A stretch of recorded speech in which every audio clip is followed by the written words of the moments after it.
Daya tarik Islam itu justru di fleksibilitasnya. Ketika kita mau dzikir, tidak boleh kalau tidak pakai jeriji. Kalau kita mau adzan, tidak boleh karena kita mau pakai mic. Akhirnya Islam menjadi tidak menarik lagi bagi orang lain, bahkan mungkin bagi pemeluk Islam itu sendiri.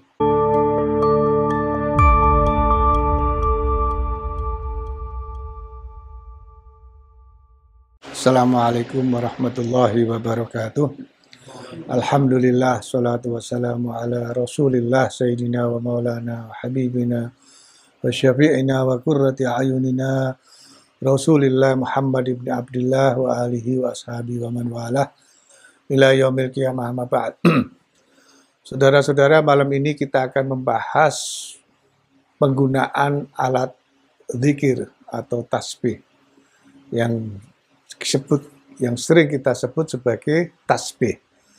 Tapi orang-orang Arab itu lebih menyebutnya, salah satunya adalah sabbaha, alat untuk membaca tasbih. Ada dua pandangan yang berkembang, dan ini sebetulnya bukan persoalan baru, tapi persoalan klasik. Yang pertama yang menganggap berzikir, menghitung jumlah tertentu, itu sebaiknya menggunakan ruas jeriji tangan. Ya. Nah, karena apa? Karena jeriji tangan ini nanti akan dimintai pertanggungjawaban, ditanya, diajak bicara di hari akhirat nanti. Yang kedua, yang membolehkan menggunakan alat media untuk membantu menghitung jumlah bacaan yang kita baca. Apakah itu tasbih, tahlil, tahmid, takbir, dan seterusnya. Karena kalau jumlahnya sudah lebih dari 33, itu harus mengulang lagi. Ya. Nah, kita termasuk yang tidak keberatan, atau bahkan kita menggunakan alat tasbih untuk berzikir pada Allah Subhanahu wa taala. Tidak cukup dengan menggunakan jeriji tangan. Saya ingin kita membahas yang pertama, mengapa kita tidak dibolehkan atau lebih dianjurkan untuk menggunakan jeriji tangan saja dan tidak menggunakan media yang lain. Yang pertama, berdasarkan sebuah hadis, malam ini kita tidak membahas hadis yang ada di Sahih Bukhari dan Muslim. Karena hadis tentang tasbih itu ada di Sunan Abi Dawud dan di Jami' Tirmidzi. Sedangkan hadis Sahih Bukhari yang juga digunakan dalil untuk melarang menggunakan alat membaca, itu sebetulnya lebih membahas tentang Rasulullah yang menggunakan tangan kanan dalam hal apapun. Tidak dalam konteks menggunakan jeriji atau ruas jeriji tangan di dalam bertasbih dan seterusnya. Nah, yang pertama ada sebuah kisah Rasulullah SAW melihat ada seorang perempuan yang berzikir dengan mengumpulkan batu kerikil. Banyak sekali jumlahnya. Lalu Rasulullah memberikan kabar gembira. Waqala ukhbiruki bima huwa aisaru alaiki min hada wa afdalu. Wa qala subhanallah adada ma khalaqa fis sama' dan seterusnya.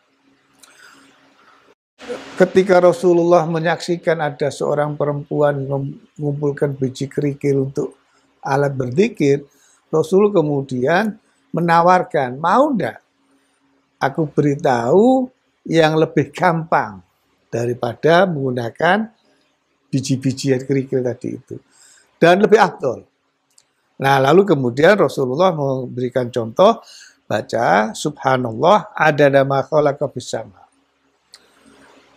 Subhanallah sejumlah apa yang diciptakan oleh Allah yang ada di langit. Artinya jumlahnya sudah nggak perlu 1000, bisa jutaan ciptaan Allah yang ada di langit. Juga wa subhanallah adada ma khalaqa fil ardi. Subhanallahnya sejumlah ciptaan Allah yang ada di bumi dan seterusnya. Itu dalil yang pertama. Nah, yang kedua, masih di dalam Sunan Abi Dawud, anna Nabiyya sallallahu alaihi wasallam amarahunna an yura'ina bit takbir wat takdis wat tahlil wa an ya'qidna bil anamil fa innahunna mas'ulatun mustantaqatun. Jadi Rasulullah sallallahu alaihi wasallam itu memberitahukan agar supaya kita itu ketika membaca takdis, tahlil, takbir menggunakan ruas jeriji tangan. Karena ini nanti akan berbicara.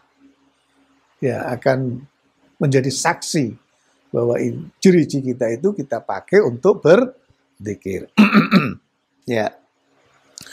Dan yang terakhir masih di dalam Sunan Abi Dawud dari Abdullah bin Amr, qala ra'aitu Rasulullah sallallahu alaihi wasallam ya'qidu tasbih, qala Ibnu Qudamah biyaminihi. Rasulullah sallallahu alaihi wasallam itu menghitung bacaan tasbihnya menggunakan jeriji dan yang kanan. Oke. Persoalan yang kanan kita sepakat. Karena memang kanan lebih baik, ya. Tetapi persoalan jeriji itu hadis yang pertama tadi kita baca. Rasulullah sebetulnya tidak melarang, tetapi memberikan anjuran yang lebih mudah. Yang kedua, Rasulullah Shallallahu Alaihi Wasallam menjelaskan tentang menggunakan jeriji, ruas jeriji itu nanti karena ini nanti akan menjadi saksi. Nah, kalau kita menggunakan alat tasbih, apakah itu kayu atau plastik yang dirangkai, ya, atau yang lebih modern lagi yang digital, atau yang seperti ini yang biasanya dipakai untuk menghitung barang keluar masuk dari gudang. Ini kan sebetulnya ini bukan alat tasbih, tetapi ini biasanya mandor yang menjaga keluar masuknya barang menghitung. Ya, intinya begini. Ketika jumlah yang kita baca itu hanya beberapa puluh, kita menggunakan jeriji tangan lebih mudah, nggak perlu cari alat. Tapi kalau kita ingin membaca 1000 kali, bisa keliru-keliru kita. Ya, bisa nggak nyampe 1000. Tadi berapa ya? 500, 520, atau 530. Keliru-keliru. Konsentrasi kita hilang. Menjaga konsentrasi, maka menggunakan alat, itu justru membuat kita menjadi lebih khusyuk karena kita nggak khawatir tentang jumlah bacaan yang kita baca. Yang kedua, kalau itu tidak pernah dilakukan oleh Rasulullah sebagai alasan, tidak boleh menggunakan alat kecuali jeriji tangan. Ya memang Rasulullah nggak, waktu itu belum ada alat seperti ini. Waktu itu juga belum ada digital, ya alat untuk zikir yang digital itu. Yang keluar angkanya, nanti bisa dinolkan lagi, ya kan? Memudahkan kita.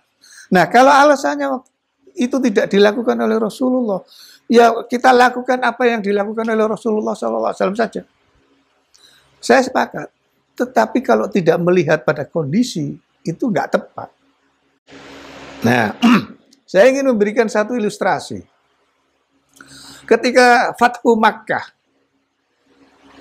kemenangan yang dihasilkan oleh kekuatan pasukan Muslim sehingga berhasil masuk ke kota Mekah dengan jalan damai tanpa ada satu tetes darah pun yang keluar. Ya, Fathu Makkah. Ketika Rasulullah masuk ke dalam Ka'bah, diiringi oleh beberapa sahabat. Salah satunya adalah Bilal bin Rabah. Bilal bin Rabah. Begitu masuk ke dalam Ka'bah, datanglah saatnya waktu sholat duhur. Rasulullah perintahkan kepada Bilal untuk naik ke Ka'bah dan adzan. Rasulullah saat itu tidak memerintahkan Bilal untuk cari mic, apalagi yang ada mixernya. Ya, tidak ada. Loh, kalau kalau kita itu memahami perintah secara literal, harfiah, itu mestinya kita kalau adzan ya naik ke pohon seperti dilakukan oleh Bilal, atau kalau di Mekah ya berarti naik ke Ka'bah, atau kalau di masjid ini berarti naik ke atas atap masjid ini. Ya, kenapa kok kita pakai mic? Ini alat, ini media. Toh dengan alat seperti ini, tetap yang menggerakkan itu diri kita. Dan kanan. Ya kan? Dengan tasbih yang panjang, isinya 33 atau 100, itu kan yang pegang tetap jari tangan kita. Bukan kaki kita yang menggerakkan. Ya. Jadi, marilah kita memahami ajaran Islam. Islam itu mudah. Justru yang mempersulit itu kita sendiri.